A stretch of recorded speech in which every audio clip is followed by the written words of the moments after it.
सभी का बहुत बहुत स्वागत है। उत्तर प्रदेश में एक बार फिर से परिवारवाद को लेकर लड़ाई छिड़ गई है। 2 दिनों में अखिलेश यादव के परिवार के उनकी फैमिली के 2 सदस्य बीजेपी में शामिल हो गए हैं। कल मुलायम सिंह यादव की छोटी बहू अपर्णा यादव बीजेपी में शामिल हुई। आज मुलायम सिंह यादव के साढ़ू प्रमोद गुप्ता बीजेपी में शामिल हो गए हैं। कुछ दिन पहले मुलायम सिंह यादव के एक समधी और समाजवादी पार्टी के विधायक हरिओम यादव भी बीजेपी में शामिल हो गए थे। इसके बाद बीजेपी ये आरोप लगा रही है कि अखिलेश यादव ने जब परिवार नहीं संभाला तो राज्य वो क्या संभाल पाएंगे। दूसरी तरफ अखिलेश यादव जो है वो बीजेपी का शुक्रिया अदा कर रहे हैं कि बीजेपी ने उनकी पार्टी यानी समाजवादी पार्टी का परिवारवाद जो है वो खत्म कर दिया है। लेकिन सवाल ये है कि क्या सिर्फ अपर्णा यादव, प्रमोद गुप्ता, हरिओम यादव के जाने से समाजवादी पार्टी में परिवारवाद खत्म हो जाएगा? क्या अभी भी समाजवादी पार्टी पर एक परिवार का नियंत्रण बहुत ज्यादा नहीं है? सवाल यह भी कि अखिलेश के परिवार में तोड़फोड़ से बीजेपी को क्या मिलेगा? सवाल यह भी कि कुछ दिन पहले तक जो लोग स्वामी प्रसाद मौर्य के समाजवादी पार्टी में शामिल होने की वजह से उनकी बेटी संघमित्रा मौर्य पर सवाल उठा रहे थे, वो अपर्णा यादव के बारे में अब क्या कहेंगे, जिनका पूरा परिवार समाजवादी पार्टी में है और वो इकलौती हैं जो यहाँ बीजेपी में है। आज के हुंकार इन्हीं मुद्दों के इर्द गिर्द। लेकिन पहले आप ये रिपोर्ट देख लीजिए।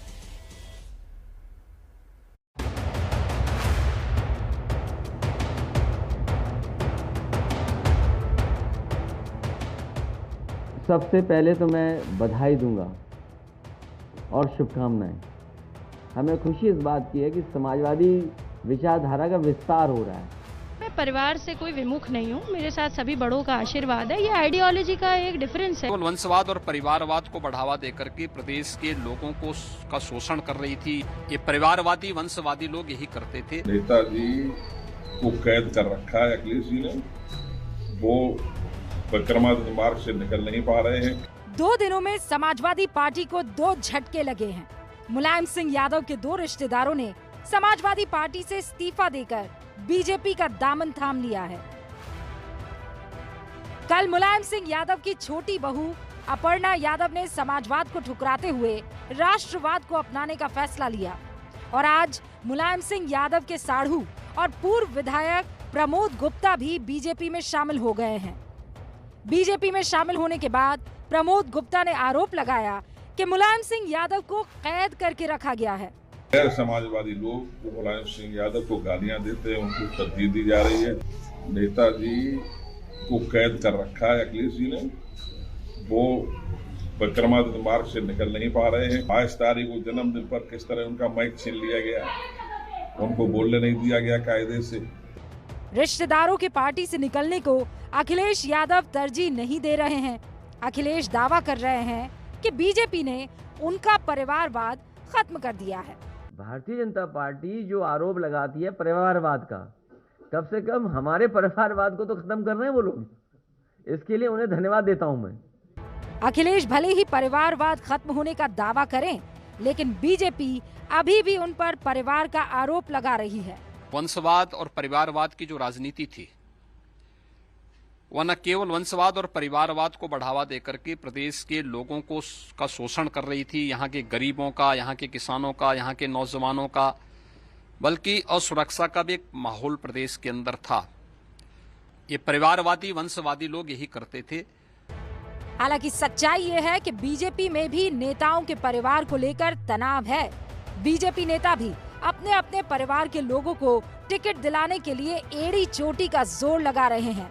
इलाहाबाद से बीजेपी सांसद रीता बहुगुणा जोशी तो बेटे को टिकट दिलाने के लिए संसद सदस्यता से भी इस्तीफा देने के लिए तैयार है।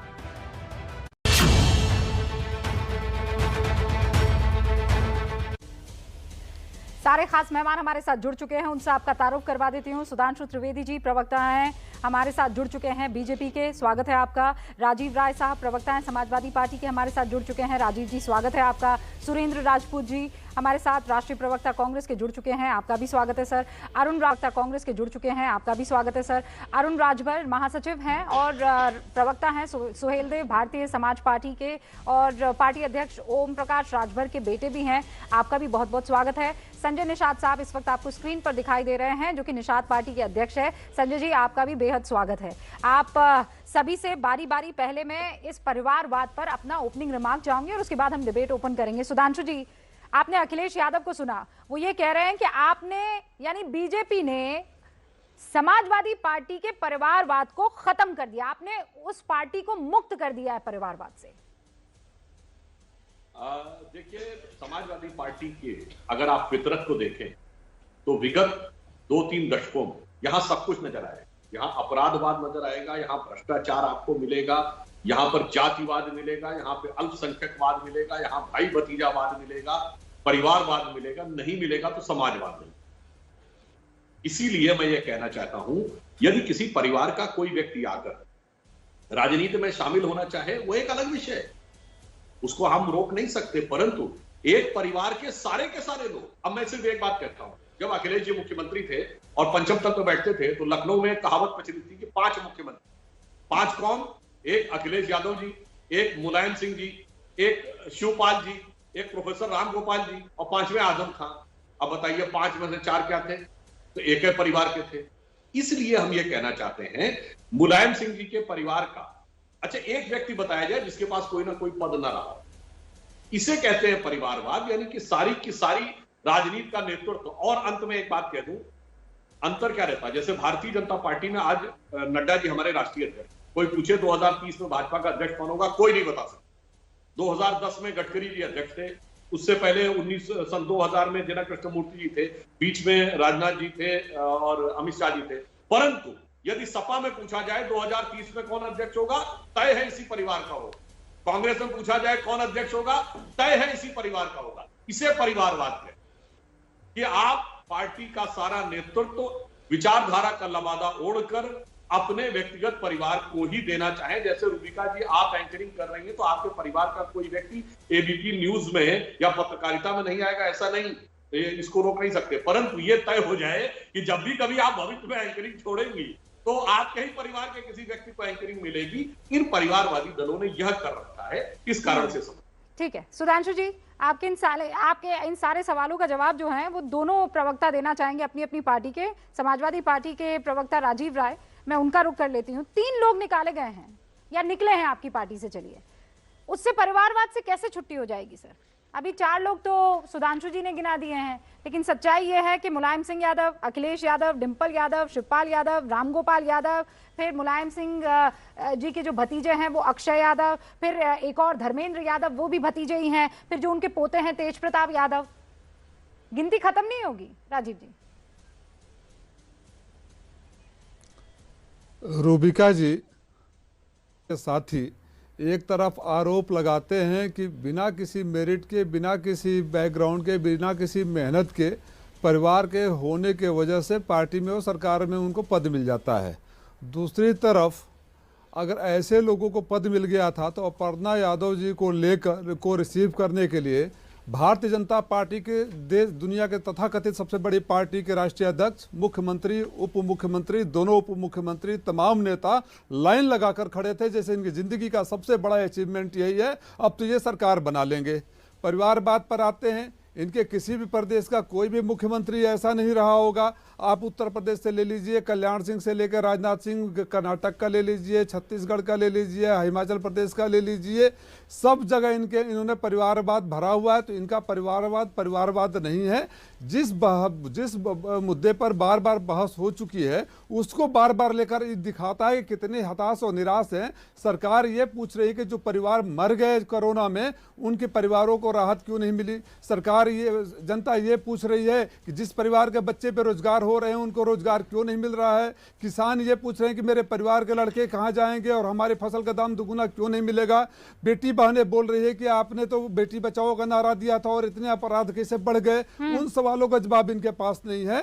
इनके खोखलापन कल जाहिर हो गया। आप पूछिए ना कि अपर्णा यादव अगर हमारे यहाँ बिना प्रतिभा बिना मेहनत के हो जाती है तो इतनी बड़ी आपके लिए तोप थी कि आप उसको रिसीव करने के लिए खड़े हो गए। और बाकी जो 2 नाम ले रही हो पहले के निकाले जा चुके हैं, पार्टी में जब हमारी पहली बार सरकार थी तभी निकाले जा चुके हैं। तो आप उछल कर हम दगे हुए कारतीसों को लेकर आप बिनते रहिए और यहाँ जनता आपको खोज रही है कि जब सरकार आए तो हम अपने परिवार के बारे में पूछे कि हमारे परिवार को बर्बाद करने का ठेका भारतीय जनता पार्टी क्यों ने लिया है। सिर्फ आपसे बदला लेने के लिए इन्होंने अपनी पार्टी में शामिल कर लिया। संजय निषाद जी उनके बगल में बैठे हैं।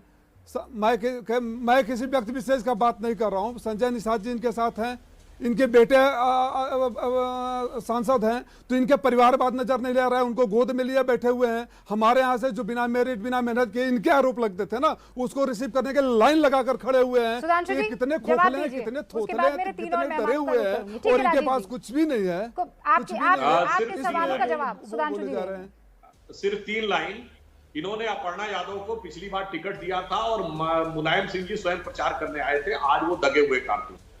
दूसरा, राजीव राय जी सिर्फ ये बता दें कि इनके प्रथम परिवार का एक व्यक्ति बता दें जिसको कभी कोई पद या टिकट ना मिला हो। तीसरा, आप ओबीसी की बात करते थे, ये बताइए पिछले 30-32 साल में सबसे ज्यादा 14 साल समाजवादी पार्टी का मुख्यमंत्री रहा है, आज तक कोई एक ओबीसी बताइए जिसको आपने कभी इस लायक माना हो कि उसको मुख्यमंत्री बनना चाहिए। चलिए ओबीसी छोड़ दीजिए, यादवों में कोई आप नहीं ऐसा पैदा कर पाए जो स्थान ले सके, केवल अपना परिवार। इसका जवाब दे दीजिए। कोई यादव कोई अन्य ओबीसी क्यों नहीं आपका मुख्यमंत्री या राष्ट्रीय अध्यक्ष बन पाया, बताइए। आपके आरएसएस का कोई महिला या कोई ओबीसी आज तक राष्ट्रीय अध्यक्ष क्यों नहीं बना? आपने संचालक क्यों नहीं बनाया? आप जवाब देंगे। महिलाओं की बात करते हैं, किसी महिला को बनाया आपने? किसी ओबीसी को बनाया आपने? आप मुद्दों पर आइए ना, महंगाई पर आइए, बेरोजगारी पर आइए, भ्रष्टाचार पर आइए, अपराध पर आइए, विकास पर आइए। क्यों, कब तक, कितने दशकों तक इस बात पर बहस करेंगे सर? कई बार 4 बार आपको नकार चुकी है उत्तर प्रदेश की जनता। इन बातों को 4 बार नकार कर समाजवादी पार्टी की सरकार बना चुकी है।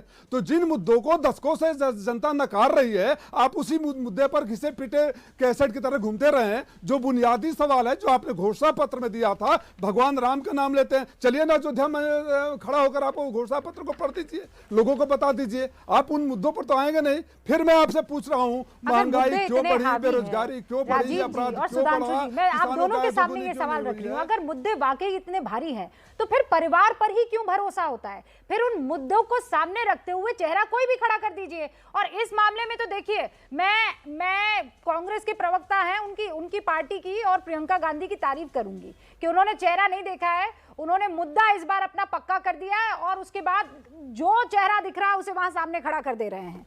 लेकिन फिर परिवारवाद तो सबसे सेंटर में है ही। क्यों सुरेंद्र राजपूत जी, वहां तक तो पहुंच ही नहीं सकते हम?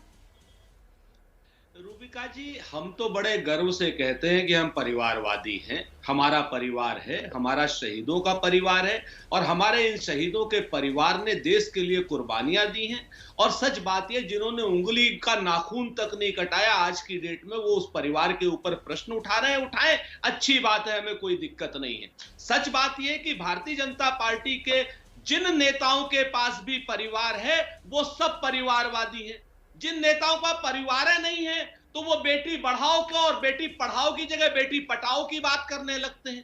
तो होना परिवार चाहिए सबके पास, और सब लोगों के पास ऐसा होना चाहिए कि सब लोगों के पास बेटियां होनी चाहिए, सबके पास परिवार होनी चाहिए और सबके परिवारों को स्वतंत्रता होनी चाहिए कि वो कौन सा अपना वो चुनते हैं। अगर वो राजनीति में आते हैं, समाज सेवा में आते हैं, तो उसमें बुरा क्या है? आप हमें बताइए, मोतीलाल नेहरू ने देश की सेवा नहीं की, जवाहरलाल नेहरू ने देश की सेवा नहीं की, इंदिरा जी ने देश की सेवा नहीं की, राजीव जी ने नहीं की। यार, संजय गांधी, मेनका गांधी और वरुण गांधी को ये परिवारवादी नहीं मानते हैं क्या?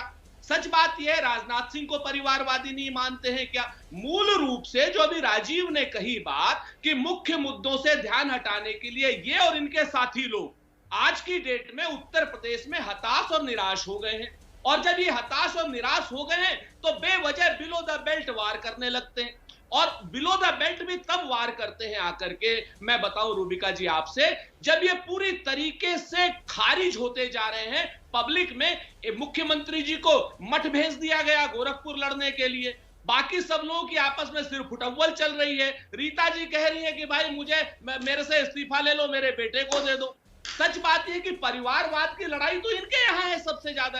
हमारे यहाँ परिवारवाद की लड़ाई नहीं है। और इसके बाद एक नागपुर का एक अनुवांशिक परिवार है इनके यहाँ, उस अनुवांशिक परिवार के बारे में ये लोग क्या कहेंगे, जिस परिवार को या तो ये नकारे और या बताएं आज तक। सुरेंद्र राजपूत जी, आपने कुछ सवाल उठाए हैं, उन सवालों का जवाब देंगे सुधांशु त्रिवेदी, इन सवालों का जवाब देंगे, लेकिन मेरे दो और मेहमान हैं, मैं जरा उनसे ओपनिंग रिमार्क ले लूं सुधांशु जी, और उसके बाद आप दोनों ही वक्ताओं का समय लेकर और जवाब दे दीजिएगा। अरुण राजभर जी भी हैं जो कि महासचिव हैं और प्रवक्ता हैं सुहेल देव भारतीय समाज पार्टी के, और संजय निषाद जी भी हैं। संजय निषाद जी, जब आप ये सारी बातें सुन रहे थे तो आपका दिल कहीं धक धक तो नहीं कर रहा था, क्योंकि भाई ये आरोप तो आप पर भी लगेंगे।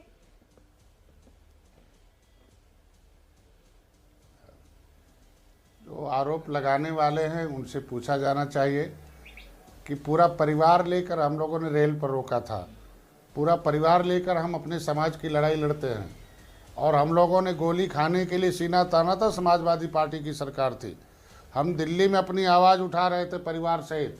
हमारे पार्टी के लोग जितने कार्यकर्ता हैं प्रदेश के, जो सब परिवार हैं हमारे वहाँ। हम परिवार सहित हम लोग मिलकर काम करते हैं। हमारी एग्जीक्यूटिव कमेटी जिसके पास ज़्यादा अनुभव होगा उसे भेजा जाएगा। एक इंजीनियर प्रवीण निषाद के जाने से इतना दुख है। हम कह रहे हैं हम लोगों ने 30 साल सरकार बनाई सपा और बसपा की, तो इन्हें बता दें कि 3 काम क्या किया हमारे समुदाय के लोगों के लिए कि हम आरक्षण मांगने गए थे। कभी राजस्थान में एक महीना आंदोलन हुआ था, एक डंडे भी नहीं चले थे, और हम 1 घंटे बैठे और गोली चल गई, एक भाई मारा गया, 302 मुलजिम हुआ, 37 लोग की इतनी पिटाई हुई थी, शरीर में कोई जगह बाकी नहीं था, महिलाओं को नंगा करके पीटा गया था, खाली अपने समाज और परिवार के नाते कि ये समाज हमारा परिवार है इसके लिए। तो ये तरीका ठीक नहीं है। हम ये कहते हैं कि अवसर मिलना चाहिए, समाजवाद के नाम पर सभी लोगों को अवसर मिलना चाहिए, सभी जातियों का एक समीकरण होना चाहिए। अगर ऐसा किया होता अपने गुलदस्ते में माननीय अखिलेश, पूरा बात सुन लीजिए, अगर माननीय अखिलेश जी ने किया होता तो आज इन्हें नेता नहीं खोजना पड़ता कि इस जाति का नेता बुलाओ, इस जाति का नेता बुलाओ, इस जाति का नेता बुलाओ। इसके मतलब 30 साल से इन जातियों को कोसों दूर रखा गया। उन जातियों को अगर एक साथ मिलाए होते, गुलदस्ता बनाते समाजवाद के नाम पर कि हम पिछड़ा। आप समाजवाद का जिक्र कर ही रहे हैं और एक बड़ी खबर आ गई है। संजय जी, रोक रही हूँ, इसलिए रोक रही हूँ क्योंकि ये बड़ी खबर है। एबीपी न्यूज पर जरा दर्शकों को ये बता दूं कि अखिलेश यादव कहां से चुनाव लड़ेंगे, ये बात पक्की तौर पर हमें अब मिल चुकी है। मैनपुरी के करहल से चुनाव लड़ेंगे अखिलेश यादव। सीट का सस्पेंस खत्म हो गया है। कल उन्होंने कहा था मीडिया के सामने कि आजमगढ़ की जनता से आशीर्वाद लूंगा। करहल से करीब 1.5 लाख यादव वोटर क्या अखिलेश यादव के साथ खड़े रहेंगे? अब ये बड़ा सवाल खड़ा हो जाता है। पंकज झा मेरे सहयोगी मेरे साथ जुड़ चुके हैं। पंकज, इस वक्त की बड़ी खबर और सबसे पहले एबीपी न्यूज के दर्शकों तक आपका पहुंचाने के लिए शुक्रिया, लेकिन क्या है खबर पूरी? रूबिका, क्या हुआ है कि जो सस्पेंस चल रहा था कि वो गुन्नौर से लड़ेंगे या आजमगढ़ की गोपालपुर विधानसभा सीट से लड़ेंगे, लेकिन कल से अखिलेश यादव लगातार एक बात का जिक्र जरूर कर रहे थे कि वो योगी आदित्यनाथ के चुनाव लड़ने से पहले चुनाव लड़ेंगे। उस बात को लेकर के आज समाजवादी पार्टी ऑफिस में मैनपुरी के जिलाध्यक्ष, करहल से जो विधायक है समाजवादी पार्टी के सोवरन सिंह यादव, और समाजवादी पार्टी के एमएलसी हैं अरविंद सिंह, इनके साथ उन्होंने बैठक की और ये फैसला किया कि मैनपुर की जो करहल विधानसभा सीट है वहां से वो चुनाव लड़ेंगे, जहां 20 फरवरी को मतदान होने हैं और गोरखपुर से पहले वहां वोटिंग होगी। तो उन्होंने तय किया है कि मैनपुरी से ही वो चुनाव लड़ेंगे विधानसभा का, जो पहली बार एमएलए का चुनाव लड़ने वाले हैं। चूंकि ये यादव बाहुल इलाका है, उनको लगता है ये सुरक्षित सीट है। उनके गृह जिला जो है इटावा, उसके बगल में पड़ती है ये मैनपुरी की विधानसभा सीट। तो अखिलेश यादव मैनपुरी की करहल विधानसभा सीट से इस बार चुनाव लड़ेंगे। रूबिका, इतनी बड़ी पार्टी के इतने बड़े लीडर को भी सुरक्षित सीट की क्यों जरूरत पड़ गई, ये एक बड़ा सवाल हो सकता है, क्योंकि इस वक्त कॉन्फिडेंस, चाहे वो भीड़ हो, वो किसी भी इलाके में जा रहे हो, ये अपने आप में बताता है कि वो कहीं से भी अगर चाहते तो चुनाव लड़ सकते थे। लेकिन सुरक्षित सीट, इसके पीछे क्या वजह? मतलब जीत तो हो ही सकती है, नो डाउट। कई बार सांसद रहे हैं रूबिका, लेकिन विधानसभा चुनाव लड़ रहे हैं, कोई रिस्क नहीं लेना चाहते हैं। और आपको पता है बंगाल में नंदीग्राम में ममता बनर्जी के साथ क्या हुआ था। तो जैसे वो इस बार सारा नापतौल देखकर, वोटों का हिसाब करके, उसका गणित लगा करके तब वो उसी सीट से चुनाव लड़ रहे हैं। और जो अखिलेश यादव योगी आदित्यनाथ पर कहते थे कि वो उनकी घर वापसी हो गई है, तो तो एक तरीके से अखिलेश यादव भी अपने घर की तरफ मुड़ चले हैं चुनाव लड़ने को लेकर। चूंकि वो आजमगढ़ के लोकसभा सांसद हैं, इसीलिए ये सोचा जा रहा था, मानकर चला जा रहा था कि वो आजमगढ़ की किसी सीट से लड़ेंगे। वहां के एक विधायक ने कहा भी कि आप आइए और हमारी सीट से लड़िए, लेकिन अब जो जानकारी मिल रही है कि वो करहल विधानसभा सीट से चुनाव लड़ने को तैयार हो गए। एक और बात जो जनता ये जानना चाहेगी और समझना चाहेगी कि ऐसा क्यों कि वो चाहते थे कि गोरखपुर से पहले वाले किसी इलाके से मैं चुनाव लड़ूं। देखिए, इसके बारे में कहा जा रहा है कि समाजवादी पार्टी के पास दिक्कत ये है कि अखिलेश यादव ही इकलौते चेहरे हैं, वही स्टार प्रचारक भी हैं सबसे बड़े, वही संगठन का काम भी देख रहे हैं, सब कुछ उन्हीं के जिम्मे है। तो वो चाहते हैं कि अगर पहले वो चुनाव लड़ लेंगे तो जो पूर्वांचल, उनको लगता है कि पूर्वांचल उनकी सबसे मजबूत कड़ी है और अवध का इलाका जहां लगता है कि उनकी पार्टी थोड़ी कमजोर है, तो इस दोनों पर ध्यान दे पाएंगे। ऐसा उन्होंने आज मीटिंग में कहा अखिलेश यादव ने, ये मैं आपको कोट करके बता सकता हूं। हमारे साथ बने रहिएगा, इस पर एक रिएक्शन जल्दी से वो जो तमाम मेहमान हमारे साथ जुड़े हैं उनसे ले लेते हैं। सुधांशु त्रिवेदी जी, अब लगभग क्लियर हो गया है, सूत्र हमें ये बता रहे हैं कि मैनपुरी के ही एक इलाके से चुनाव लड़ेंगे अखिलेश यादव, करहल, जहां पर 1.5 लाख यादव वोटर्स हैं। देखिए, लौट के बबुआ घर को आए, आखिर में उनको अपना जातिगत समीकरण ही सुहाए। अब मैं फिर कहता हूं, कोई जाकर चेक कर ले कि हमारे योगी जी जिस विधानसभा से लड़ रहे हैं वहां का जातिगत समीकरण क्या है। हमारे मोदी जी जहां से लड़े उनकी बिरादरी के तो उंगली पे गिनने लायक लोग भी नहीं है वहां, वो प्रांत से बाहर आके चुनाव लड़ते हैं। इससे पूर्व हमारे मुख्यमंत्री थे राजनाथ सिंह जी, हैदरगढ़ से चुनाव लड़ते, जाके चेक कर लीजिएगा वहां का जातिगत समीकरण क्या है। यही अंतर है, हमारे यहाँ सब समाज को साथ में लेकर चलते हैं। अभी बहुत बड़ी बड़ी बातें समाजवादी पार्टी के लोग पिछले हफ्ते तक बोल रहे थे, क्यों नहीं किसी गैर यादव ओबीसी डोमिनेंट इलाके से लड़ने की स्थिति होती। और मैं एक और बात बोल दूं, पूर्वांचल से जानते हैं क्यों नहीं लड़ना चाहते हैं? अरे पूर्वांचल में बहुत घमासान हो रहा है, सबको तो पूर्वांचल में ले लिए हैं। राजभर जी का दावा पूर्वांचल में है, स्वामी प्रसाद मौर्य का दावा पूर्वांचल में है, तारा सिंह चौहान का दावा पूर्वांचल में है। तो अखिलेश जी को पता है कि पूर्वांचल में साइकिल का ठेला बन के मेला होवे नहीं, वहां ठेला होवे जा रहा है। इसलिए उनको अच्छी तरह समझ में आ गया। तो आखिर में उन्होंने कहा सुरक्षित अपने गढ़ में, यानी जो मैनपुरी, कन्नौज, एटा, इटावा, जो उनका पुराना अपना आजमाया हुआ गढ़ है, उसी से आदमी तो ऐसे में सुधांशु जी सवाल फिर आपके पार्टी से सबसे बड़े चेहरे के तौर पर चुनाव लड़ रहे योगी आदित्यनाथ से भी किया जा सकता है कि अगर वो इतना कॉन्फिडेंट थे तो वो अयोध्या से क्यों नहीं चुनाव लड़ रहे या मथुरा से क्यों नहीं चुनाव लड़ रहे, जैसा अटकलें लगाई जा रही थी। इस पर जवाब दीजिएगा। अरुण राजभर जी, आपका भी नाम यहाँ पर आया, आपके पिता का नाम भी आया। मैं जब लौटूंगा उत्तर प्रदेश में इस वक्त परिवारवाद पे आर पार की लड़ाई चल रही है और इस बीच खबर ये भी आ जाती है कि अखिलेश यादव जो है उन्होंने किस सीट से चुनाव लड़ेंगे वो फैसला कर लिया है। सूत्र हमें ये बता रहे हैं कि मैनपुरी को उन्होंने चुना है और वहीं से वो चुनाव लड़ेंगे। लेकिन इस बीच सारे खास मेहमान जो हमारे साथ जुड़े हुए हैं, अरुण राजभर जी माफी चाहती हूँ, एक तो मैं देरी से आपके पास आ रही हूँ, लेकिन आपने पूरी डिबेट को सुना है, हर किसी के वक्तव्य को सुना है। आप दोनों पार्टियों के बेहद करीब रहे हैं, चाहे वो बीजेपी हो जिनका साथ आपने 3 साल पहले छोड़ दिया, चाहे वो समाजवादी पार्टी हो जिसके करीब इस वक्त आप नजर आ रहे हैं। आप मुझे ये बताइए, परिवारवाद कहाँ नहीं है? इनफैक्ट आप इस वक्त जो बात कर रहे हैं बैठकर, आप भी उन्हीं के पुत्र हैं जिनकी अपनी एक पार्टी है, ओम प्रकाश राजभर। देखिए रुपका जी, अगर हमारे अंदर योग्यता नहीं होती तो हम आपके सामने बैठ करके डिबेट नहीं करते। और परिवारवाद कहाँ नहीं है, सभी दलों में परिवारवाद है। भारतीय जनता पार्टी के जो चाणक्य कहे जाते हैं माननीय अमित शाह जी, उनके बेटे बीसीसीआई के चेयरमैन है, पुत्र के होने के वजह से वो बीसीसीआई के चेयरमैन बने। श्री राजनाथ सिंह जो इस समय रक्षा मंत्री हैं, उनके पुत्र पंकज सिंह, वो उनके पुत्र होने के वजह से उनको नोएडा से टिकट मिला हुआ है।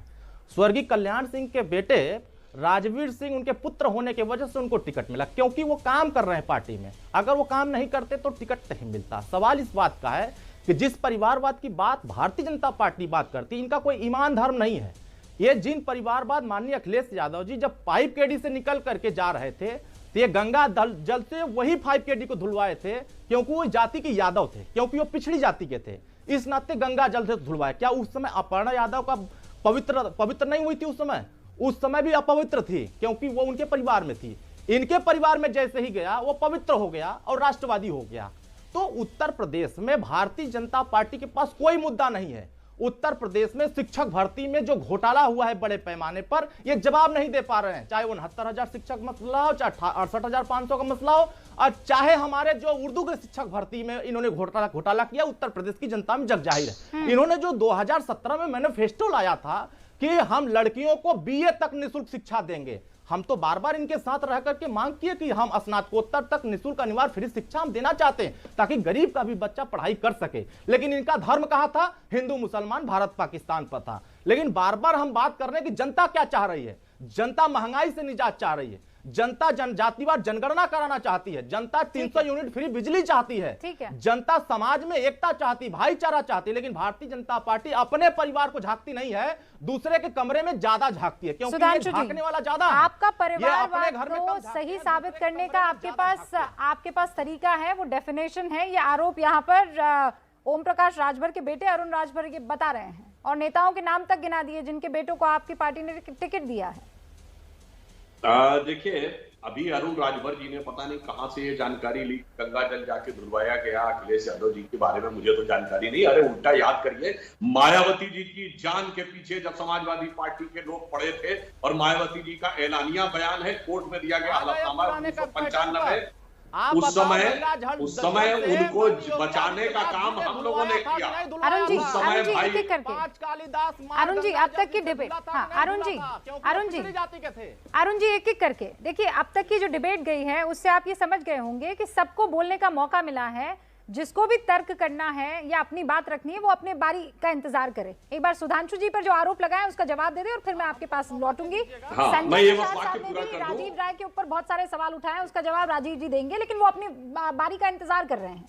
हाँ सुधांशु जी। हाँ, मैं बता दूं, उत्तर प्रदेश में जब पहली दलित मुख्यमंत्री बनी उस समय उनकी पार्टी के एक विधायक को पकड़कर जातिवाचक संबोधनों के साथ अपमानित करते हुए, धकियाकर गाड़ी में बैठा के पीटते हुए ले जाना और मायावती जी की हत्या करने की साजिश करना, ये सब लिखित में है उनकी पार्टी के द्वारा। तो इसलिए वहां पे अपनी जान की बाजी लगाकर हमारे नेता स्वर्गीय ब्रह्मदत्त द्विवेदी गए थे बचाने के। अब आता हूं वर्तमान पे। रूबिका जी, परिवारवाद के ऊपर मैं सिर्फ एक ही बात कहना चाहता हूं, कोई मेरी बात न माने, न यहां पैनल में बैठे किसी व्यक्ति की बात माने, सब जाके चेक कर ले। 1919 आज से 100 साल पहले कांग्रेस का अध्यक्ष कौन था? मोतीलाल नेहरू। आज 102 साल के बाद प्रकारांतर से 100 साल तक कोई भी रहे हो, सत्ता का सूत्र एक ही परिवार के हाथ में रहा है। यह होता है परिवारवाद। मुलायम सिंह जी 1989 में मुख्यमंत्री बने, तब वो जनता दल के हिस्से थे। 91 में उन्होंने समाजवादी पार्टी बनाई। आज तक 32 साल के बाद या तो मैं या मेरा बेटा, यह होता है परिवारवाद। इसलिए मैंने यह कहने का प्रयास किया कि जब पार्टी को आप अपने परिवार की जागीर बना लेते हैं, वही याद करिए बिहार में लालू यादव जी गरीब गुरबा की सरकार आखिर में हो गई, वो गरीब गुरबा का परिवार सबसे अमीर परिवार हो गया। और मजे की बात, दलितों, वंचितों, शोषितों की बात करने वाले इन लोगों ने जब सत्ता पाई तो सबसे झटके में सैकड़ों करोड़ की संपत्ति के मालिक यही बने, यानी सबसे वंचितों, शोषितों को कहने वाले सबसे अमीर परिवार बन गए। ठीक है, वो क्या कह रहे हैं कि आप लोग शील्ड लेते हैं, आप लोग बात कहते हैं समाज की, लेकिन वो दलहित नहीं होता है, वो अपना परिवार हित होता है जिसके पीछे आप छुपते हैं। हाँ जी, अब ये बता दें कि समाजवादी पार्टी की सरकार 2012 में थी तो 6 डीएम यादव थे, तो ये परिवारवाद का पूरा बाजा बजा रहे थे। आज 21 डीएम ठाकुर हैं और 23 डीएम एसपी हैं। ये परिवारवाद नजर नहीं आ रहा है क्या? कि क्या एक जाति के लिए सरकार बनाई गई थी? सुधांशु त्रिवेदी जी बैठे हैं और संजय निषाद जी बैठे हैं। इन्होंने पिछड़ों की बेटी जो फूलन देवी थी उनको इन्होंने कहा डकैत हैं। संजय निषाद उन्हीं के गोद में खेल रहे हैं और कहे थे कि आरक्षण नहीं तो वोट नहीं। आज वो आरक्षण की भाषा भी भूल गए और उसी डकैत कहने वालों के चरण में जाकर संजय निषाद जी जवाब दीजिए इसका कि समाज को अपमानित कर दिया। लेकिन ये चीज आप पर भी लागू होगी ना ये पिछड़े समाज। अरुण राजभर जी, ये चीज तो आप पर और आपके पिता पर भी लागू होगी कि आप लोग तब इनके साथ थे, गोद में बैठे हुए थे, तब आपको कोई दिक्कत नहीं हो रही थी। आज इनसे अलग हो गए तो आपको इनका चेहरा काला दिखाई दे रहा है। मैं तो उनके गोद में था तो सामाजिक न्याय समिति की रिपोर्ट लागू कराने के लिए था। मैं समाज को निःशुल्क शिक्षा दिलाने के लिए था, मैं समाज को निःशुल्क दवाई दिलाने की व्यवस्था में था। सुधांशु जी जवाब दीजिए, आपने ऐसा कुछ पूरा नहीं किया। और फिर संजय निषाद जी को जाना है, उन्होंने रिक्वेस्ट पर थोड़ा टाइम रुकने की हामी भरी है, इसलिए मैं चाहती हूँ कि उनके पास भी एक सवाल का के लिए वक्त निकाल पाऊं। हाँ सुधांशु जी, बस एक लाइन। अरुण राजभर जी, जो आपने फूलन देवी के लिए कहा, ये कहने वाले विश्वनाथ प्रताप सिंह थे, जिनको नेता मान के 1989 में मुलायम सिंह ने नेता मान के मुख्यमंत्री बने। और ये बताइए, बैंडिट क्वीन फिल्म किसके जमाने में आई थी? मुलायम सिंह के जमाने में आई थी, 1994 में। पूरी दुनिया में प्रचार करवाया था। इसीलिए मैं कहना चाहता हूँ, और इसलिए अब आ रहा हूं, पिछड़े समाज की बेटी फूलन देवी को, अरे भाई वीपी सिंह को नेता माने थे, अजीत सिंह को पीछे करके वीपी सिंह की कृपा पे मंत्री बने, प्रधानमंत्री बने थे। वीपी सिंह प्रोजेक्टेड कैंडिडेट थे, मुलायम सिंह प्रोजेक्टेड सीएम नहीं थे 1989 में। बोलिए हाँ या ना, काहे वीपी सिंह को नेता माने थे? काहे वीपी सिंह को नेता माने थे? बोलिए बोलिए। अपमानित करते हैं और आप केवल सत्ता के लिए वीपी सिंह को नेता माने थे कि नहीं? बोलिए हाँ या ना। सत्ता के लिए क्या आपकी आइडियोलॉजी बदल जाती है? बड़ा सवाल है। रुकिए अरुण जी, रुक जाइए, सुधांशु जी रुक जाइए। अब जैसा वादा था संजय निषाद साहब और राजीव राय से संजय निषाद ने कुछ बहुत तगड़े और तीखे सवाल किए। उनका जवाब राजीव जी मैं चाहती हूँ आप दें, लेकिन उससे पहले मैं दर्शकों के लिए संजय निषाद जी आपसे दोबारा रिक्वेस्ट करूंगी कि वो बातें जो आपसे कुछ देर पहले आप कह रहे थे, क्योंकि समाजवादी पार्टी के साथ रिकॉर्ड तोड़ने वाले आप ही थे ना। गोरखपुर से आपने ही अपने बेटे को चुनाव लड़वाया था सपा के साथ मिलकर, उसके बाद आप बीजेपी के पास आ गए।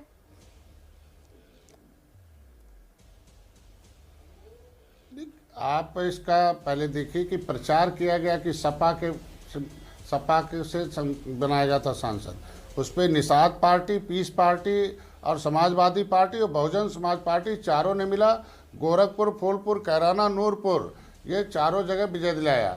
हम कहते हैं कि जब हम हट गए तो 2019 क्यों नहीं जीत लिए, उससे पहले क्यों नहीं जीत लिए?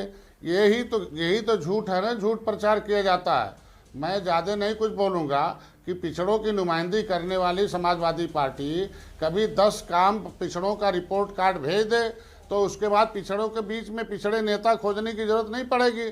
हम कहते 30 साल से सामाजिक न्याय समिति का रिपोर्ट कहता है कि 27% आरक्षण कैसे उस पर कब्जा किया कि हम लोगों की जाति या और पिछड़ी जात जब थाने में जाती है तो 70 साल से कांग्रेस थी, 30 साल से ये सपा बसपा थी। वो अपने समाज का कोई चपरासी या बाबू ढूंढता है कि मिल जाए तो किसी अधिकारी से मिलकर अपनी बात कर ले, चाहे थाना हो, चाहे बीडीओ विकास खंड हो, चाहे कचहरी हो, चाहे कहीं हो, हर विभाग में वो अपने लोगों को रास्ता है। साइकिल बटन दबाने के बाद उन्हीं की माँ के कोख से हाकिम पैदा होगा, बाकी के नहीं। मैं पूरा बात कर लूं, दो बात कराएंगे तो से समाज जब जान गया, मैं आपकी बात समझ गई और पूरे दर्शकगण समझ चुके हैं और इसीलिए उसका जवाब राजीव जी से लेना चाह रही हूं मैं। 2014, 17 संजय जी 2000 नहीं, पूरा बात एक बार होना जाने दीजिए। अरुण राजभर जी ने कहा, जो उनके पिताजी ने कहा, भाई जो हाथी साइकिल दबाएगा अपनी माँ बहन की इज्जत लूटेगा। क्या माँ बहन की इज्जत लूटने के लिए वो लोग गए हैं वहाँ? दूसरी बात मैं कहा था फूलन देवी की बात, फूलन देवी समाजवादी पार्टी के समय हत्या हुई थी। कई बार हम मंचों पर कहे कि हम सीबीआई जांच कराएंगे।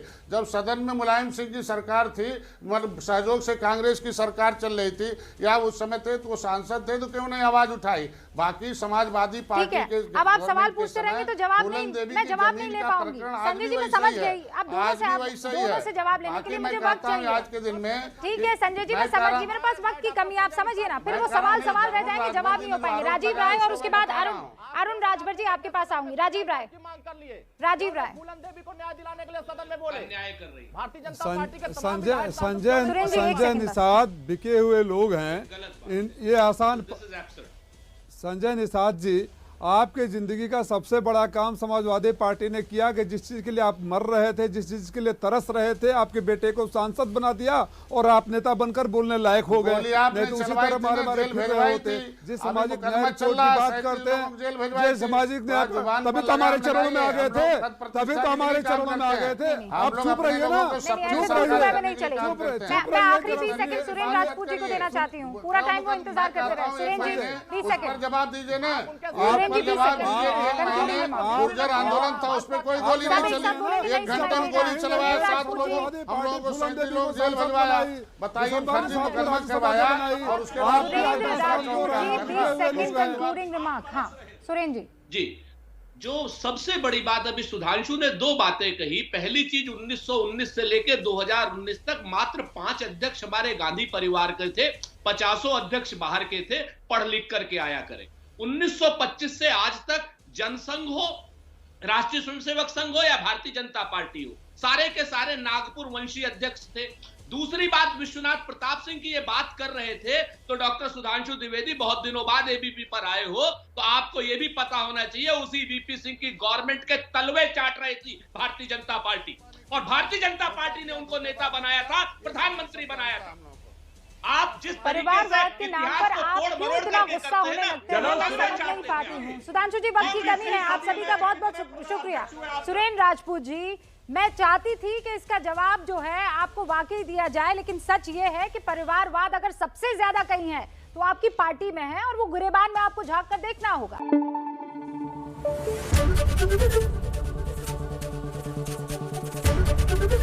एबीपी न्यूज आपको रखे आगे।